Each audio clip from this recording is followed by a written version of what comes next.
Hey guys, welcome to M&M Plants. Today I will be sharing about this beautiful flowering plant which is from Carnation Dianthus family. So some of you might know this plant by the name of Carnation, single petal carnation, and some of you might know it by the name of Dianthus. It's one and the same, it's one and the same origin family, I would say. And the care tips remains the same for Carnation and Dianthus, both these type of plants. So let us understand what should be done so that if you have carnation plants or dianthus plants in your pots, how to take care of them so that your pot is full of flowers like this. Let's get started. First things first, beautiful plant, beautiful flowers. Have a look at the flowers, the grass texture, leaves, very different plant I would say, and absolutely easy to take care of it. Now the most important thing for any flowering plant is sun. This plant loves its sunlight, direct sunlight. The more direct sun you give it, the more blooms you'll see. It's very easy for the plant to bloom and to maintain those flowers for a longer duration of time. All right. Now, if it is very hot at your place, let's say 30 degrees Celsius or above, then you can give morning sun for 4-5 hours, let's say early morning to 11-12. And if it's not that hot, if it's less than 30 degrees Celsius, then you can give it sun off full day. For example, in my case right now, it's not very hot over here. It's always less than 20 degrees Celsius or less than 18 degrees Celsius. So my plant gets full day sunlight from morning till evening. But the moment it starts getting a little hotter, what I'll do is I'll shift it to a place where it gets morning sun for 5 hours or so, and I will avoid giving it afternoon sun just so that the flowers don't burn out. And that's what you can do for your carnation dianthus plants. Another thing is that I prefer potting these carnation plants in medium sized pots, so not very small pots or not very huge pots, because I've had success in medium sized pots, so I would recommend that. And the reason I prefer plastic pots in this for these plants is because I have to then water them less, because they don't like to be overwatered.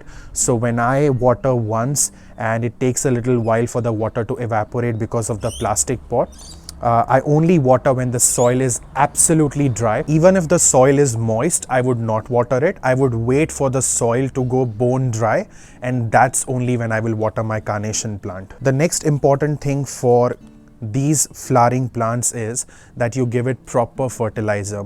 My plant loves cow manure. I give it cow manure every 2 months. Especially I start giving it when it starts getting a little warmer and winter ends.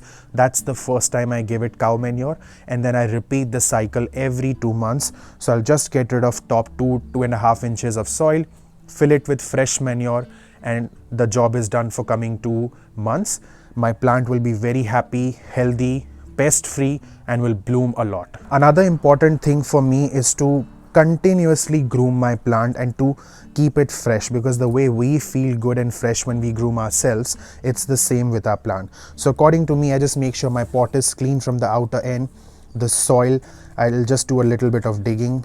Just so that it's easy for the air to get to the roots, and the plant roots get access to the air very easily. And the digging has to be done very gently so that you don't break the roots, and from all sides of the pot and not just one side.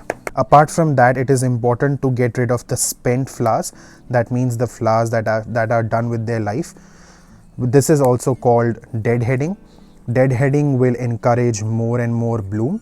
The plant will not waste its energy in keeping those flowers with them, and it will invest that energy to the other flowers which are alive, which are fresh. So deadheading is very important for your flowering plants and for your carnation. It is also important to get rid of branches that are not doing that good.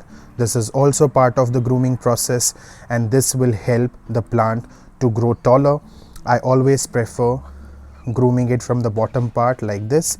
I'll prefer these leaves not to touch the soil, because that avoids the fungal attack. So these leaves that are there on the bottom side, I'll just get rid of them. A little bit of grooming, a haircut I would say,